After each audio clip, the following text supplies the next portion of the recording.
In an average year, 20 million people take a cruise and tens of thousands of them book a trip that is over 90 days long. These world cruises range all the way up to almost a year in length, and even though I've been cruising since I was a child, I work on board and I cruise multiple times a year, I don't want to take a world cruise for a few reasons. Price isn't one of the reasons either. If you gave me a world cruise budget, I have another idea about what I'd do with it. The cruise that's been attracting the world's attention lately is Royal Caribbean's 274-night Ultimate World Cruise. It starts in Miami, heading around the Americas before crossing over the Pacific, passing through the Middle East and Europe before ending again in the US. That means passengers pack up and leave their homes and families in December and don't get home again until the following September. Given the prices of some of these cruises, some people won't just be packing up their homes, they'll be selling them completely or cashing in their pensions to fund the trip. I say cashing in their pensions because even though the average age of a person taking a Caribbean cruise is 43, the average world cruiser is 20 years older, coming in at 63. There are a lot of cruise lines that do world cruises every year. They vary a lot in the ship's decor, the formality, the passengers, but one thing that they all seem to have in common is that they always use their oldest and smallest ships for these itineraries. I say small, they still usually hold multiple thousands of people, but I think for me, I would miss the excitement of the newer, bigger ships. I've cruised on plenty of small ships. The smallest I've sailed on had just 19 passengers, but there's something so fun for me personally about going on a big cruise ship and going go-karting or skydiving or surfing. I love watching the big Broadway shows, going to the aqua theatre, going ice skating. The world cruise ships just don't have those things. I suppose nobody really needs to try the surfing simulator every day for 9 months, but just think how good you would be by the end of the cruise. World cruises are of course more about the itinerary than the ship, and the itineraries of these cruises do look fantastic. One reason why they use smaller ships is that they can get into more ports, and a big benefit would be that you would be slowly sailing through time zones instead of having to adjust to the jet lag if you flew. If you sail from the UK to America, you usually end up having multiple 25-hour days in a row, which is just so cool. I'd love to cruise to each of these places, but because world cruises go around the world quite literally, that means that they have some big expanses of ocean to cross.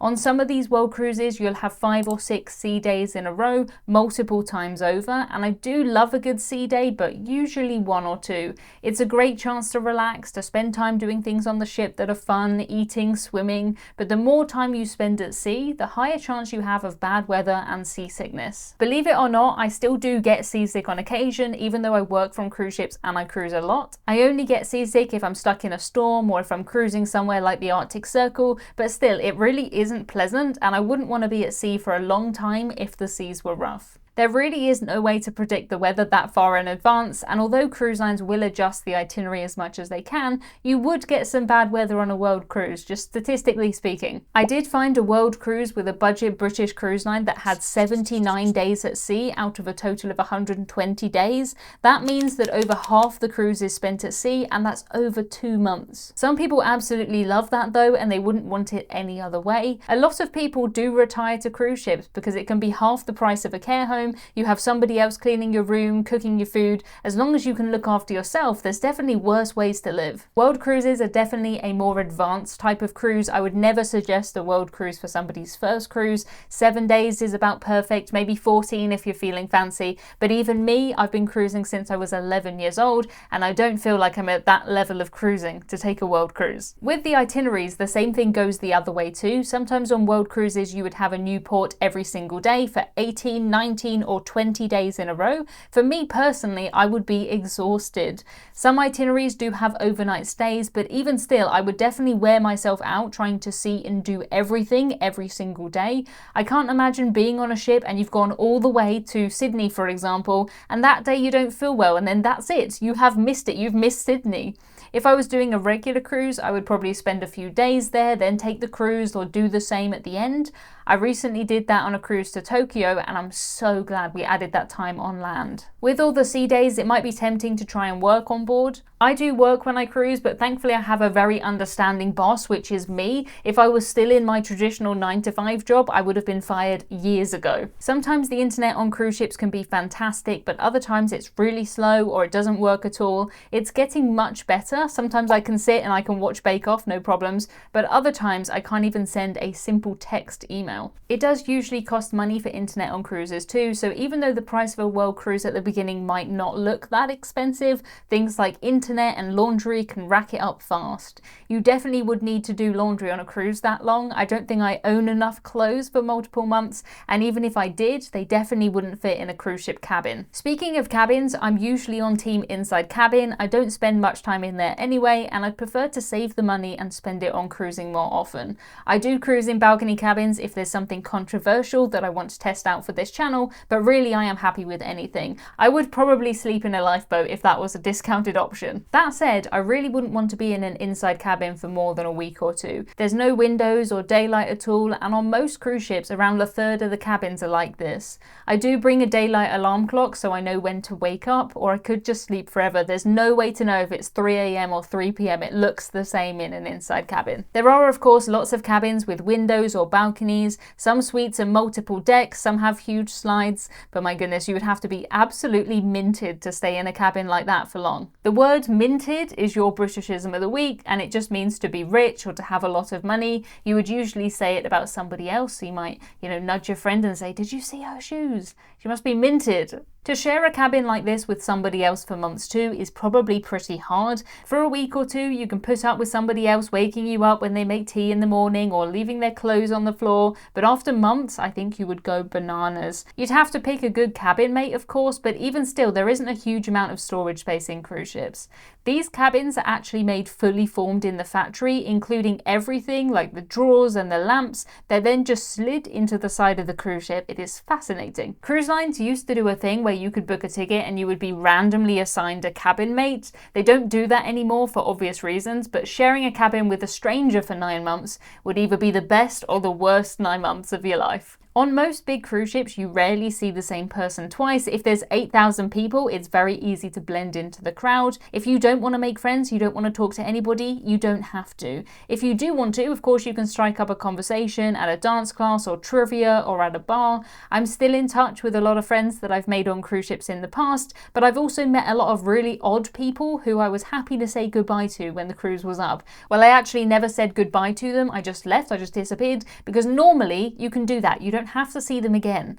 Not on a world cruise though. Don't get me wrong, most people who cruise are absolutely lovely, but if you're sharing a space with 2,000 other people, some of them aren't going to be that nice, and you have a lot more chance to find out about it. I took a cruise recently where a man wanted to reserve 2 seats in the ice skating rink, so he just took off his 2 socks and placed 1 on each chair. He was of course known to me for the rest of the cruise as Sockman, but if I was on that cruise for a long time, I might have run into Sockman again. Nothing annoys me more than when I see passengers being rude to crew. To an extent, I can ignore it, I can bite my lip for a bit, but I think for 9 months, I would get very annoyed, and I might end up in some of the world cruise drama, which always seems to happen. People love drama. I heard a story recently about someone on a world cruise that put pineapple stickers upside down on random cabin doors. That symbol usually means that you're up for some adult time with the other passengers, so they did not like that symbol randomly appearing on their doors. Normally, your cruise would be over way before there was time for any drama to happen, and I like that. I don't want drama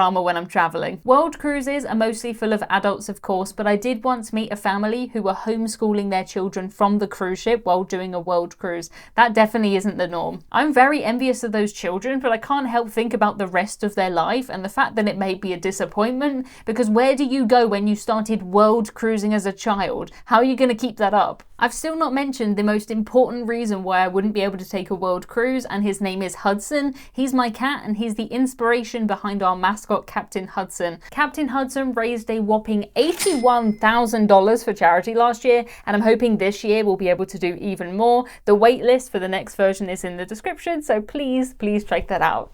I can't imagine not seeing the real Hudson for 9 months, and I think I would also really miss my bath and also proper toast. I've never found good toast on any cruise, even if I've cruised on a really expensive yacht. Home toast is just the best toast, there's no beating it.